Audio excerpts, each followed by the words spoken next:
C'est tout naturel pour ceux-là qui me connaissent que je me lance à cette candidature, à la recherche de ce qu'on appelle un peu le risque de pouvoir montrer à la jeunesse guinéenne qu'on n'a pas besoin, ce n'est pas une question d'âge, ce n'est pas une question de moyens financiers ou autres, c'est une question de volonté de pouvoir servir son pays, sa nation. Moi, la Guinée m'a donné tout.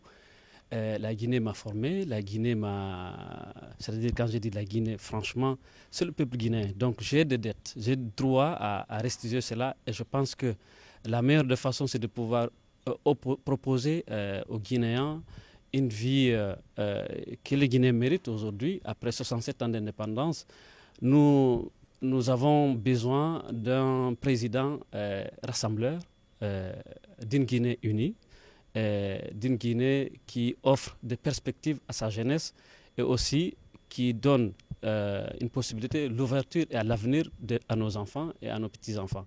Parce que tenez-vous bien que la Guinée est aujourd'hui à la croisée des chemins. Donc c'était tout naturel parce que ce n'est pas c'est pas un coup d'essai, c'est pas une décision prise juste parce que il y a une opportunité particulière.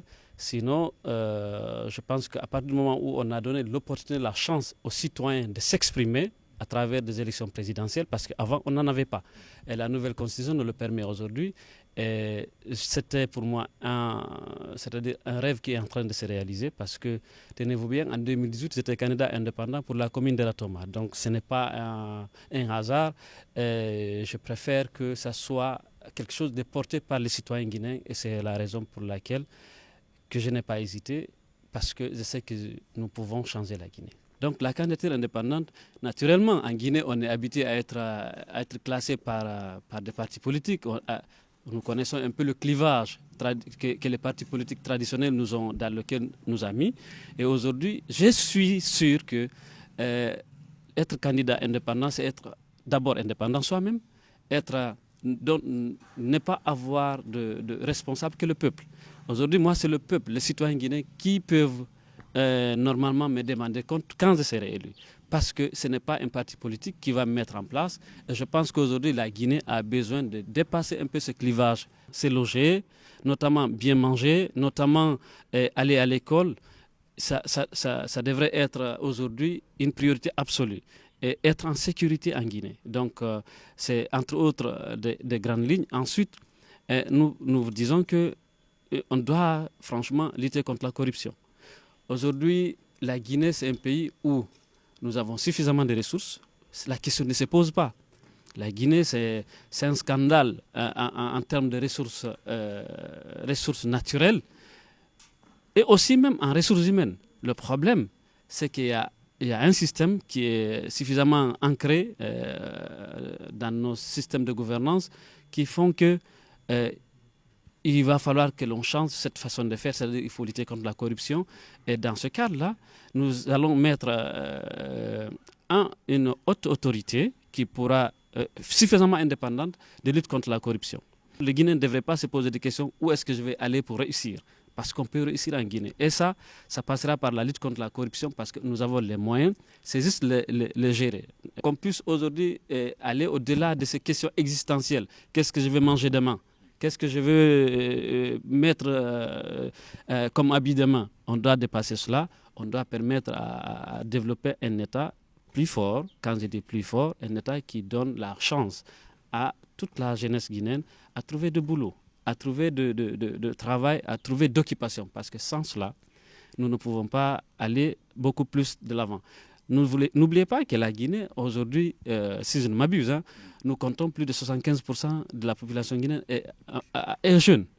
Et si cette frange, la plus grande frange de la population guinéenne, est mise au chômage et n'est pas mise en contribution pour le développement de la Guinée, on ne pourra pas y aller.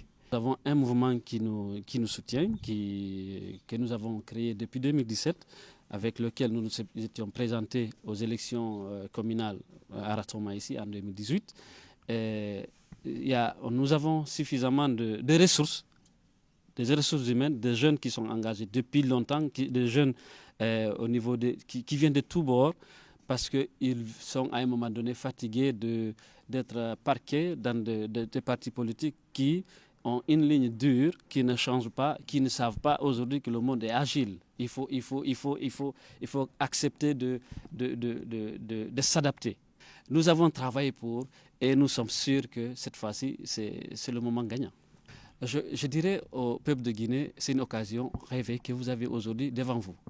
Vous pouvez faire élire un citoyen libre, un citoyen qui émane de vous, c'est-à-dire qui n'est pas projeté ou propulsé par un groupe de gens ou un groupe de partis politiques, en tout cas un citoyen indépendant, un citoyen libre. Donc du coup, je dirais au peuple de Guinée de saisir cette occasion et d'élire Moussa Baldé pour que la Guinée, ensemble qu'on puisse travailler la Guinée. Et la jeunesse particulièrement, tout le monde me dit que c'est de l'audace. Parce que tout le monde est étonné qu'à un moment donné, que quelqu'un qui n'a pas 60 ans puisse dire qu'il veut être président de la République de Guinée. Il va falloir que ça ne soit pas une exception. Il faut que la jeunesse puisse prendre leur destin en main. D'ailleurs, nous, notre slogan, c'est quoi? C'est oser. Il faut que la jeunesse guinéenne puisse oser. Il faut de l'audace, certes. Mais il faut s'engager. On ne peut pas être audacieux et rester dans les salons à critiquer et dire ça ne va pas, je n'arrive pas à m'en sortir.